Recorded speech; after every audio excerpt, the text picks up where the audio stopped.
Great. For those of you who do not know me yet, my name is Kellen Telez, and for my topic today, like you guys, chose something that was very important to me, so I chose pizza.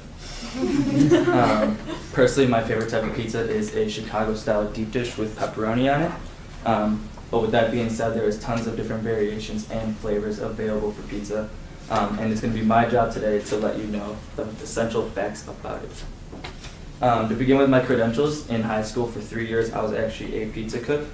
And so it was kind of nice to be able to work with my favorite food and to learn more about it at the same time. In the US, pizza tends to be a very commonly eaten food, but still there are some things you may not know about it, and that is what I plan on informing you today. I will first start by giving you a step-by-step on how to make pizza, and then I will give you a brief history on how it came to be today. So first, let me inform you on how pizza is made. The first step is you're going to want to make the dough, and for that you're going to want 3 ingredients, and that is flour, water, and yeast. You're going to gradually mix those 3 ingredients together for a recommended amount of 10 minutes, and that will ensure that you have a stronger and stretchier dough product. After that, you're going to want to stretch your dough to fit whatever style pan that you're going to be using to cook. A couple methods for that is this a standard like patty method where you put it on a table, pat it around in a circle, gets gradually bigger as you go. Another one that many of you guys have probably seen is when pizza people toss it in the air. It's kind of like a flashy trick style way to do it. Never learned how to do it, but kind of cool. After that is complete, your next step is the fun part, and you're going to be choosing your toppings and sauce to go on your pizza. For sauce, pizza is typically made with tomato sauce, but as we all know today, you can see many different variations with barbecue sauce, ranch, or even something like pesto. For toppings, off of an article that I read on history.com, among people, the 3 most popular toppings are pepperoni, sausage, and mushrooms.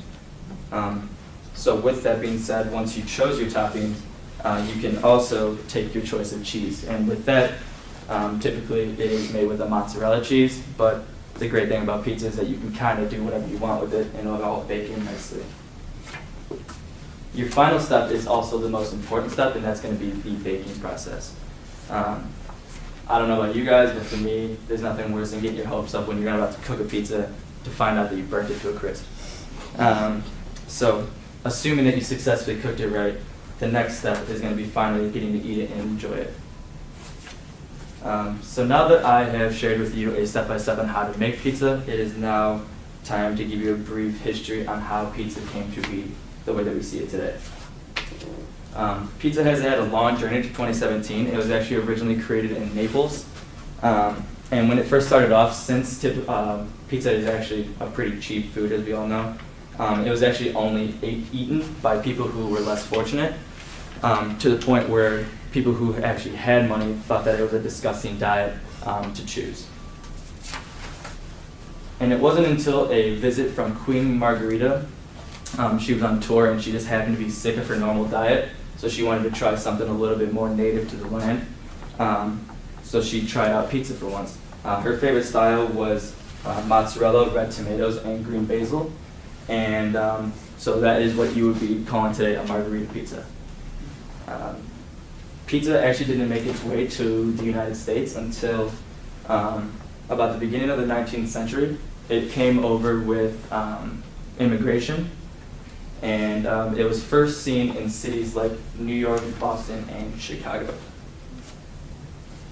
So when it came to New York, the first person to make a pizzeria in the city named his G. Lombardi's, and it is located in Manhattan, New York. It's actually still a pizzeria in New York. They had to get a new building, but they still have the same original stove from the one. And once pizza came to the States, people began experimenting and making new different forms of pizza to appeal to their audiences. A couple of the ones I'll be sharing today is one, the deep dish, my favorite. It was created by Chef Rudy Malnati in 1943 at Uno's Pizzeria. Chef Rudy would actually go on to make his own pizzeria called Blue Malnati's, which ironically was the pizza place that I worked at. Another popular type that came about was the California pizza style. And it was created in the 1980s by Ed Ledoux, and it was a combination of New York style pizza and different California cuisines. So on another note, the rest of the world didn't actually become aware of the American style of pizza until about after World War II. There was a huge craze for other countries, and especially in Europe, to kind of pick up American culture after World War II, and so they started picking up a couple of our food methods as well. But with that being said, American pizza's popularity has been growing increasingly internationally, to the point where companies like Domino's and Pizza Hut can be seen in over 60 countries right now. So in conclusion, I've shared with you today a step-by-step on how to make pizza actually, and also a quick history lesson on how pizza came to be the way that we see it today. So I hope I left you guys all a little bit more informed on how pizza, or what pizza is and how it was made. And does anyone have any questions?